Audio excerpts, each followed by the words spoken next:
And it's also a statement on what we've said before about Iran being a destabilizing influence not only in the Middle East, but exporting terror to places like Ukraine. So again, we'll continue to monitor that closely, but I don't have any additional details to provide. Let me go over here and then we'll come back here.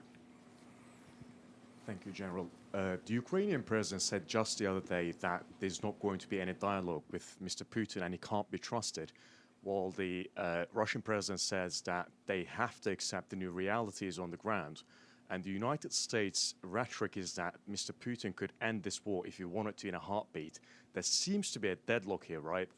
So can you see the United States militarily and financially supporting Ukraine for the next half a decade, perhaps? Because it looks like a deadlock that no one can break at the moment. What's your thought on that?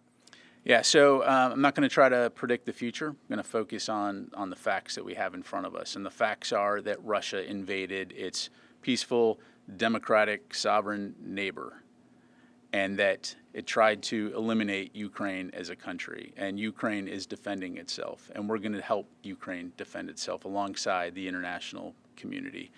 And so ultimately, at the end of the day, we're not going to dictate to Ukraine when it should stop fighting.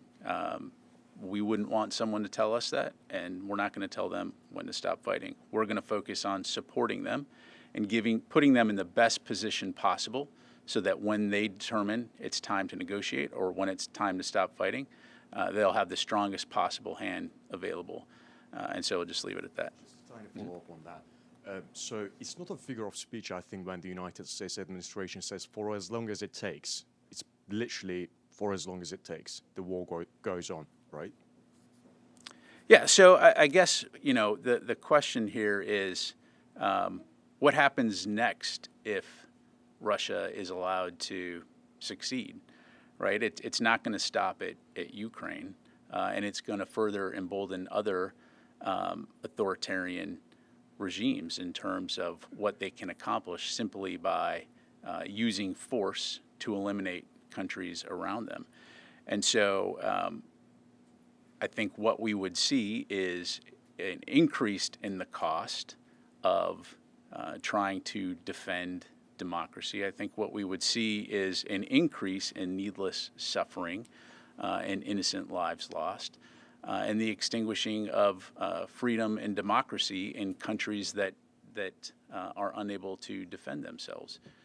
So again, as the President has said, as Secretary Austin has said, we are committed to supporting Ukraine in their fight because the implications, not only is it the right thing to do, but the implications extend well beyond Ukraine in terms of what it means for the international community and what it means for democracy and what it means for freedom. Thank you. Okay, we'll take a couple more. Yes, sir. And then we'll come over here to Louis. Thank you, sir. My question is on, again, U.S.-India relations. Recently, two big events took place in India, in Delhi, Republic of India, and also in Bengaluru air show. But at both events, India displayed for the first time everything, all the weapons made in India. But amazingly, at the Bengaluru air show, U.S. amazed thousands of people on the ground and millions around the globe by displaying F-22 and F-35.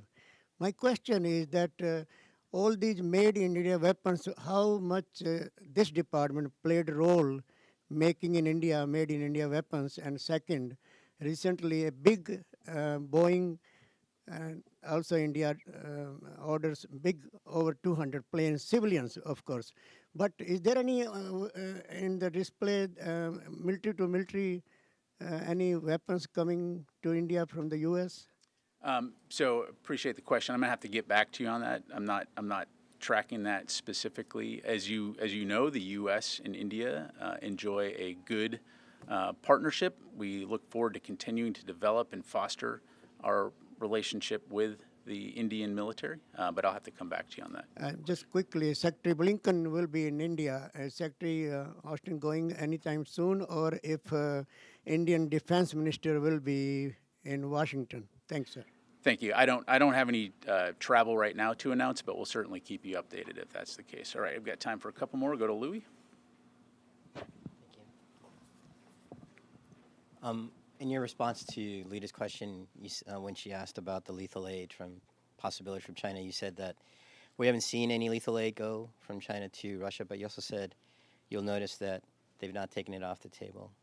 What do you mean by that? I mean, they haven't actually confirmed that. So when you're saying that they haven't taken it off the table, what are you looking for and what are you inferring? Yeah. So again, I think this goes back to the comments that you've seen coming out of State Department and the NSC in terms of we have indications that they're contemplating providing lethal aid. Again, I don't have any specific intelligence to the details to get into. And so that's why you've seen U.S. leaders communicate again to China the potential implications of providing lethal aid to Russia. But you've not seen a response from them that would indicate that it is off the table. We've not seen anything at this point to indicate that it's off the table. Okay. Thank you. Last night, the department issued a press release about the U.S. Republic of Korea exercise, the tabletop exercise about the possibility of North Korea using a nuclear device. Is that typical for the department to disclose the scenarios of its tabletop exercises? And in this case, was that done intentionally for the deterrence value? Which specific part are you talking about? Well, the one where you acknowledged that the scenario that the tabletop exercise looked at was specifically the DPRK's potential use of a nuclear device and how both the ROC and the U.S. As part of their ironclad alliance. I see. Louis, I don't know the answer to that. Let me get the facts, and I'll come back to you on that. Thanks. All right, we've got time for one more. We'll go to Qasim. General, also Russia recently announced that they are they suspend participation in the New START agreement. Do you have any concern with respect to that? And is there any posture changes in a Russian nuclear force posture? Sure.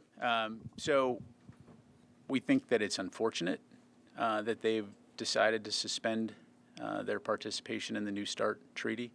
It's irresponsible given the potential implications here of what we're talking about. But in regards to Russian strategic forces posture, we have not seen any indication that they have changed, nor have we changed our posture. Thank you.